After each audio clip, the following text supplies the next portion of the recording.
You're listening to the voice of Nassau Community College, 90.3 WHPC. My name is Bill McIntyre, and it's time for this week's Long Island News, the show that talks to newsmakers from Nassau and Suffolk County that matter to Long Island and Long Islanders like you. So each week we'll have a conversation about issues that affect all of us. I live on Long Island. I live right here, and I want to know more about where my tax dollars are going, and I want to know more about the people making the big decisions that affect all of us, which is what the show is all about. Well, today we're going to talk about gerrymandering with our guest, Dr. Dan McMillan, who leads something called Save Democracy in America, a strictly nonpartisan campaign to get big money out of politics.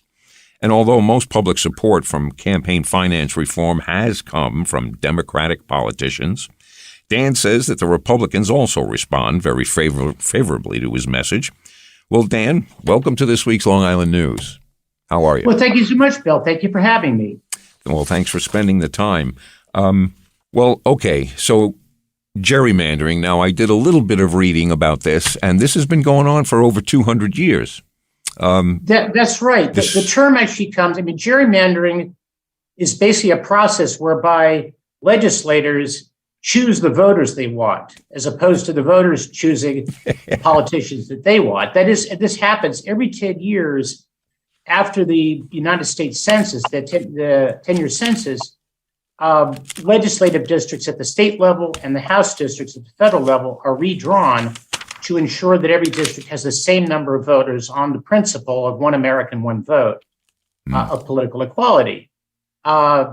In the 18th century, Elbridge Gerry, who I believe was a signer of the Declaration of Independence, managed to get a district for himself in Massachusetts that bore in its contours looked a bit like a salamander. Right. And that's where the term gerrymander comes from. Mm-hmm. And through different periods of our history, the parties have been more or less aggressive in gerrymandering districts to essentially isolate, like to cluster all the voters who might not like them in, say, one district so that they only get one seat, or to make sure that the voters they don't like are outnumbered by the voters they do like in all the other districts. And but it really was in recent memory, it was taken to new heights or new lows after the 2010 census, and also after the Supreme Court's decision in 2013, Shelby County v. Holder, that struck down parts of the Voting Rights Act. Anyway, Republicans then launched a wave of very sort of extreme partisan gerrymanders, got a lot of advantages at the state level and in Congress. Then after the 2020 census, Democrats decided to fight fire with fire.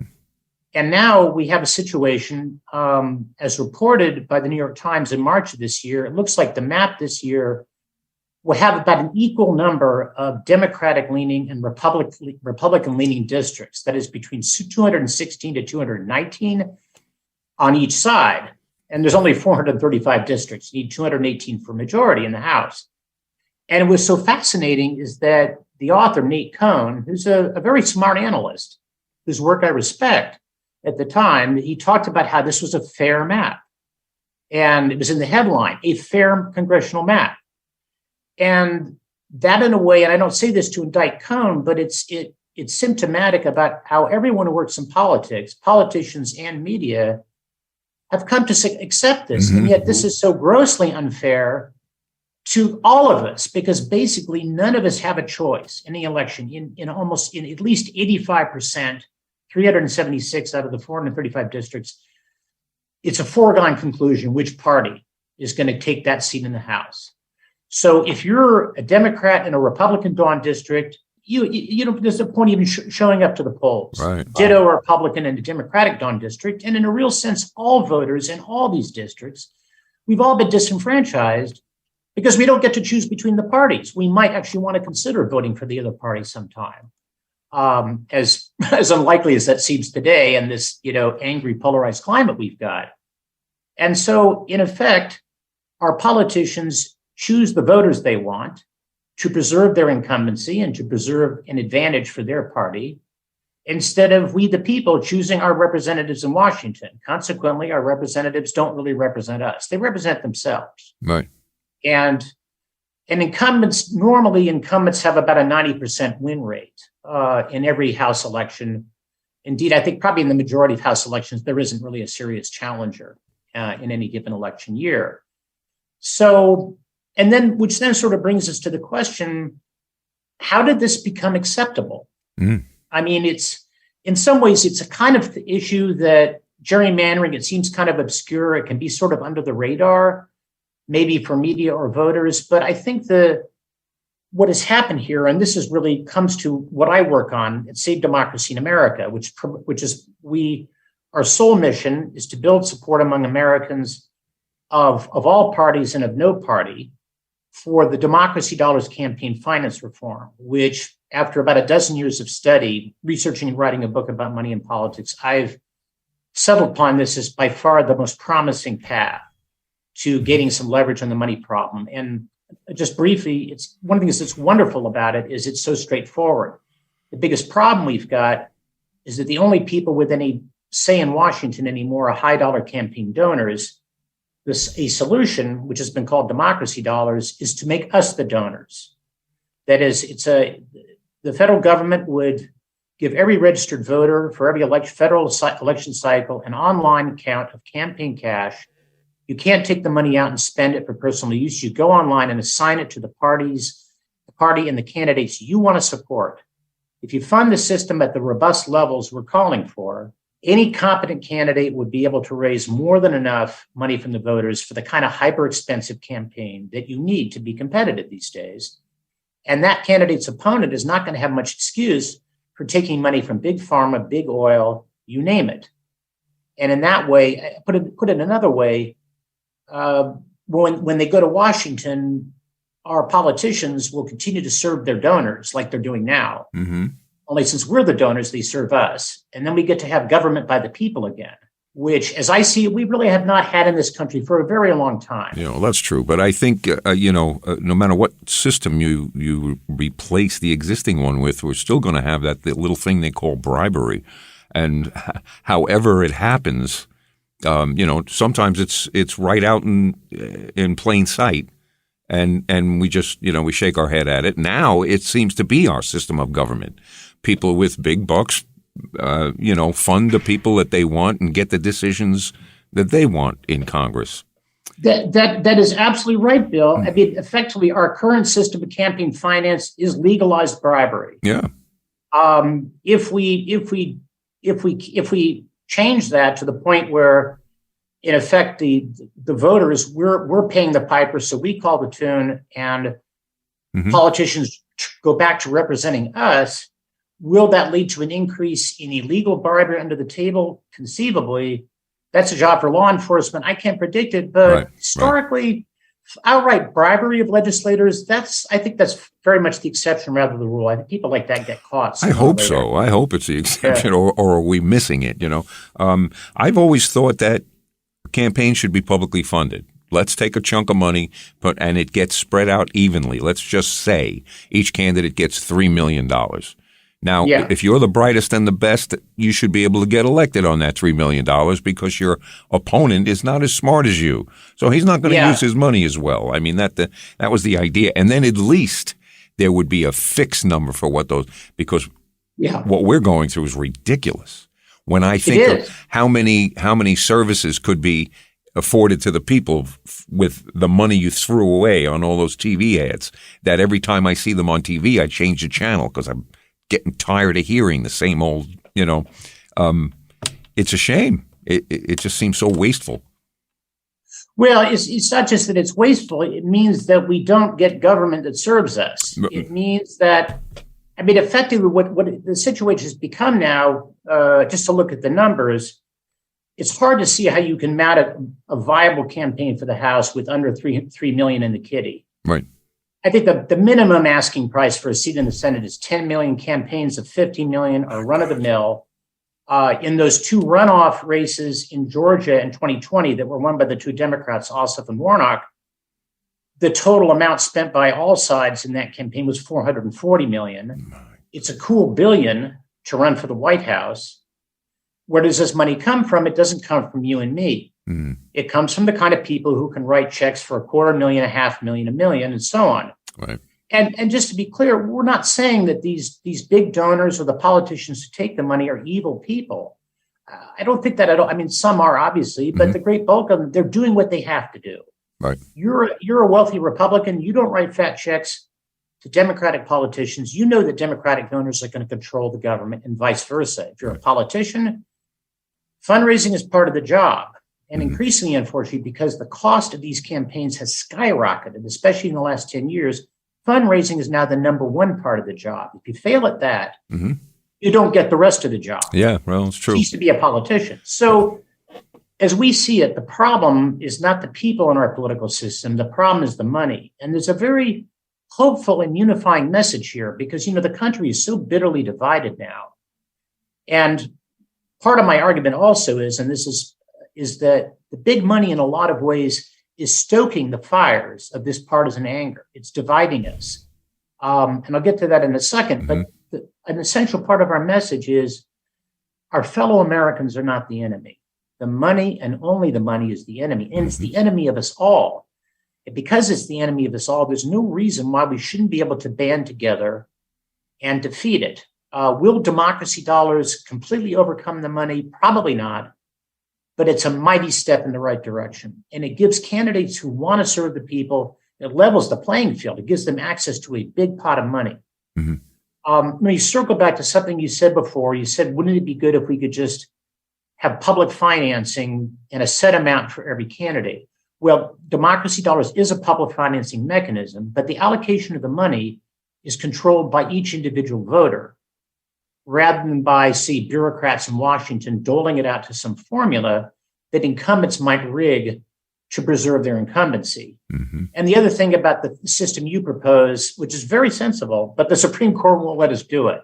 Okay. And the reason is the court, these 7 smart justices, including Thurgood Marshall, decided in the 1970s that money spent to influence the outcome of elections is itself free speech, protected by the First Amendment. And that's why it's become, and then the Roberts Court in Citizens United, which a lot of people have heard of, and other bad decisions, just took that bad idea to its most ridiculous conclusion. And so now basically we can't impose limits. The court won't allow that. You're violating people's free speech rights. But democracy dollars does the opposite. It gives the power of political speech to nearly 170 million registered voters that we didn't have before because we didn't have enough cash lying around to give to politicians. So that's kind of what we're about. It might be helpful just because, right now, one of the top topic, I think the biggest concern, understandably, is that the partisan polarization has gotten so extreme that there is a lot of violent language being used. There's already been violence in our politics. There's a lot of fear of more to come. I want to make the case that point out that this polarization, this partisan anger, it's not like it's coming from us, from the people. No. And I say this for a couple of reasons. First of all, because we, the people, are powerless in the system. We have so little influence over what politicians do.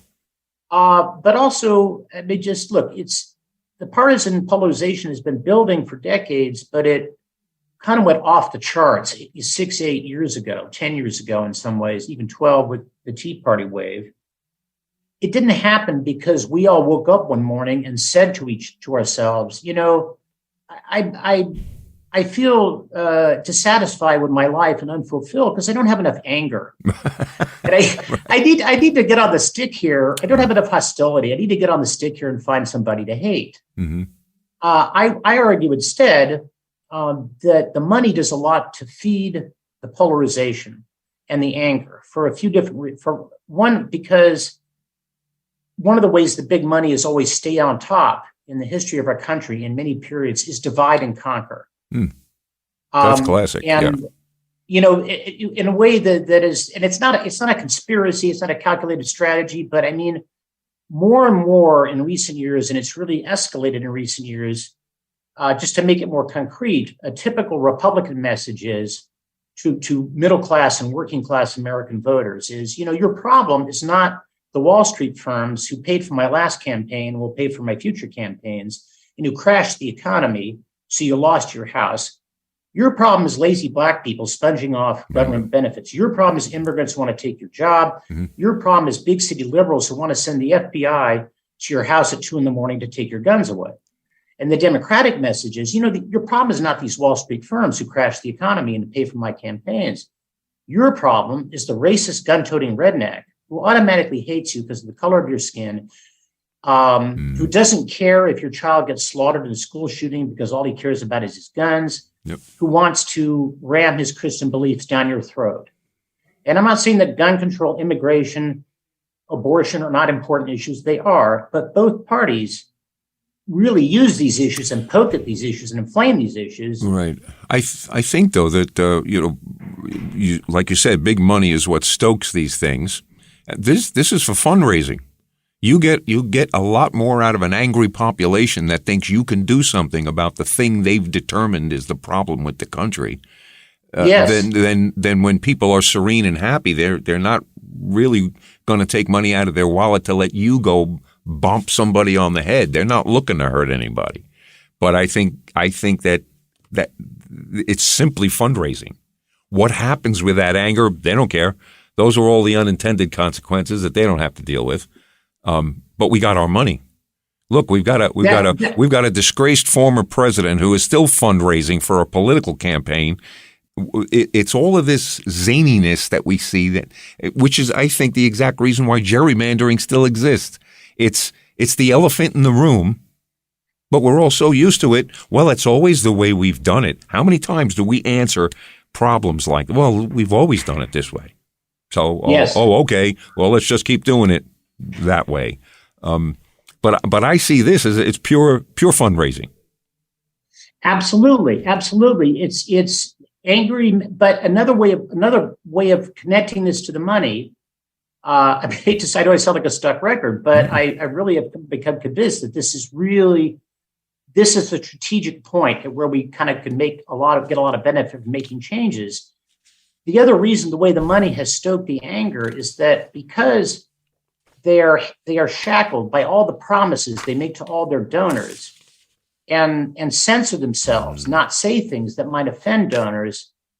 As the cost of elections has skyrocketed, politicians are now almost completely unable to offer us a positive message. They're not offering us solutions. I mean, since the 2020 primary, when was the last time anyone talked about healthcare, about getting every American healthcare, and also the elephant in that room, the fact that we pay twice as much per capita as most other wealthy societies? Mm-hmm. Well, one reason we can't fix that is that politicians who raise money, as both parties raise money, they can't afford to alienate drug companies by talking about regulating drug prices the way every civilized country does. So we spend twice as much per person we spend twice as much on prescription drugs than Germans or Canadians or New Zealanders, whatever.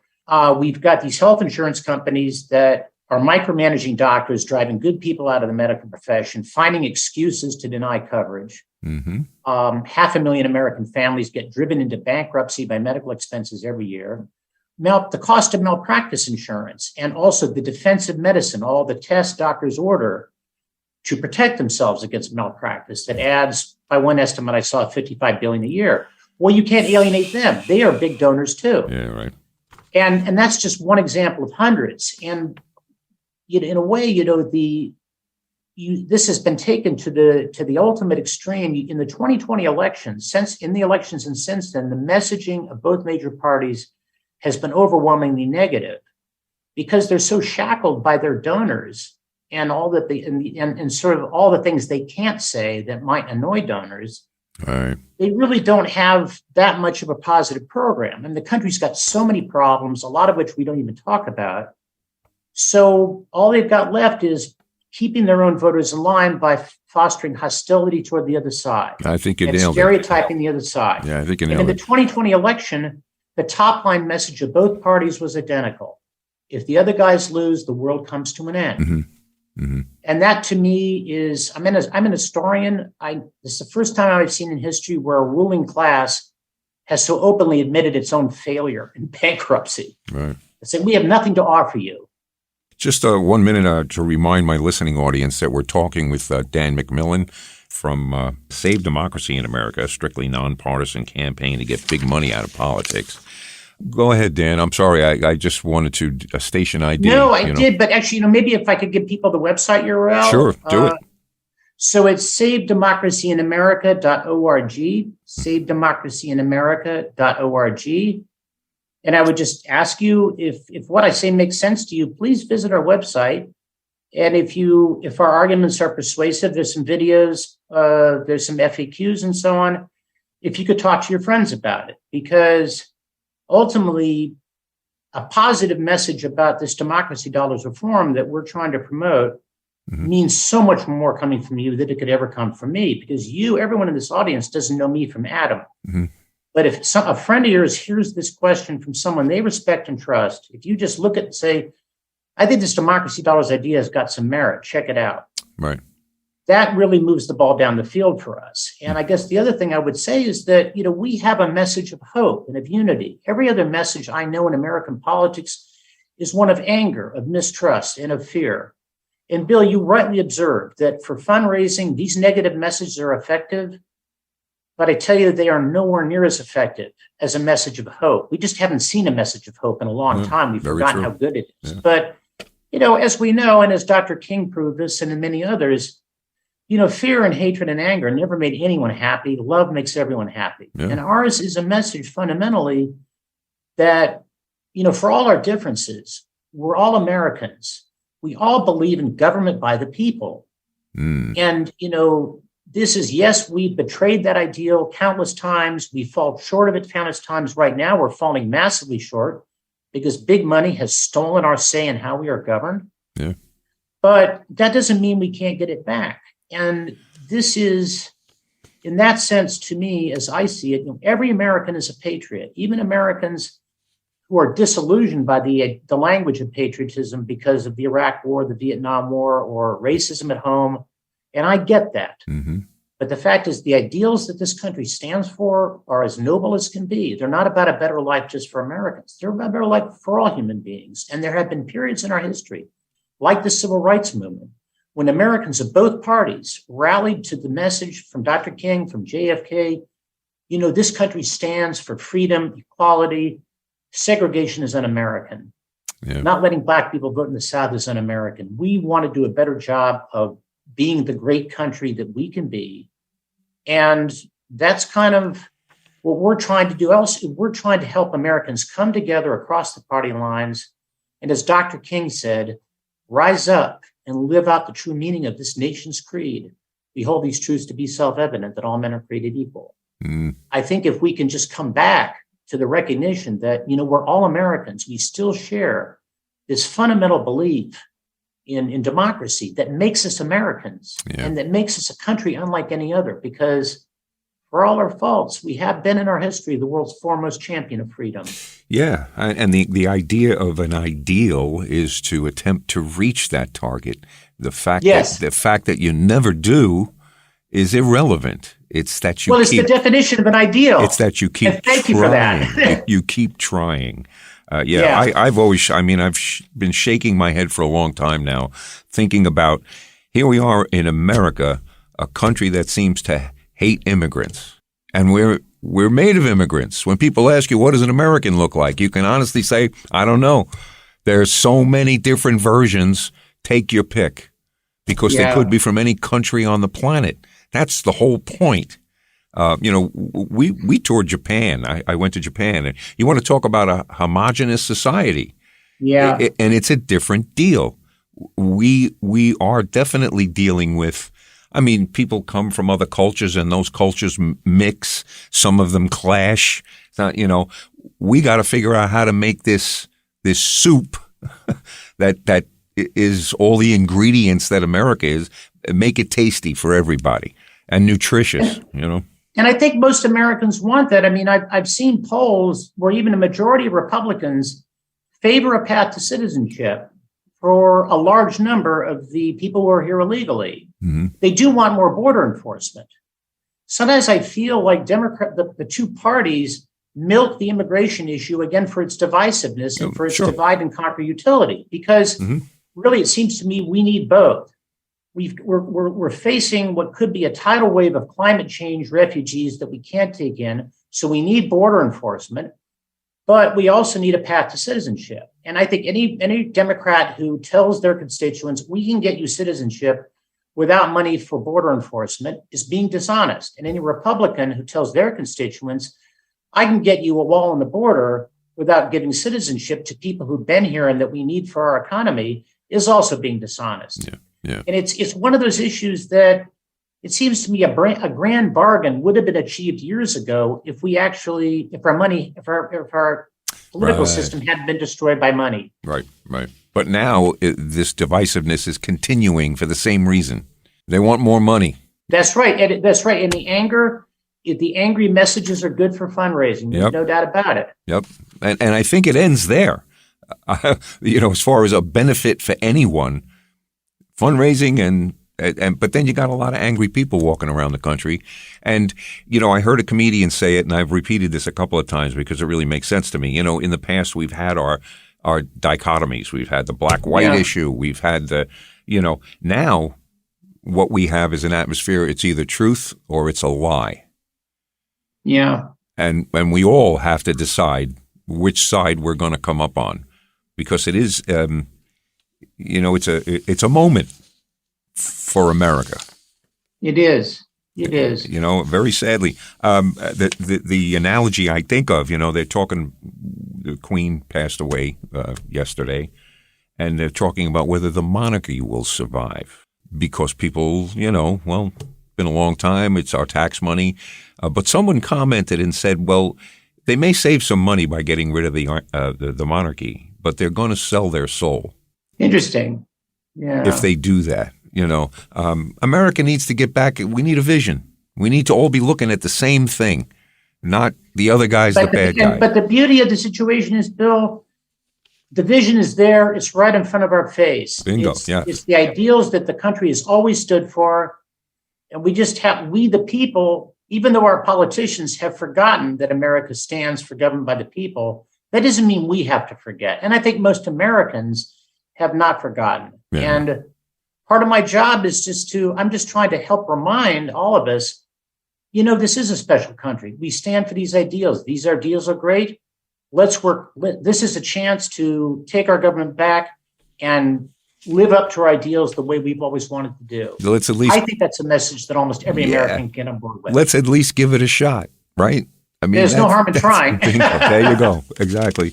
Well, Dan, I thank you very much for thank you, Bill, for coming. And again, as I ask most our guests, we'll talk to you again. You'd be okay with coming back, I certainly hope so. Good. Very good. Thanks for spending some time with us. And we know a little more now than we did about just gerrymandering in general, that's for sure. And we could have another conversation for another 2 hours, but I'm not allowed. Okay. Well, we could do 4 half-hour conversations. There you go. I'm here. Very good. Whenever. Well, we've been talking with Dr. Dan McMillan, who leads Save Democracy in America, a strictly nonpartisan campaign to get big money out of politics. And we thank Dan for being here. And definitely, he said he'd come back. But the clock on the wall says it's time for this week's Long Island News to move on out of here. We thank you for joining us. Remind you can listen to this week's Long Island News every Friday at 3 p.m. right here on the voice of Nassau Community College, 90.3 WHPC.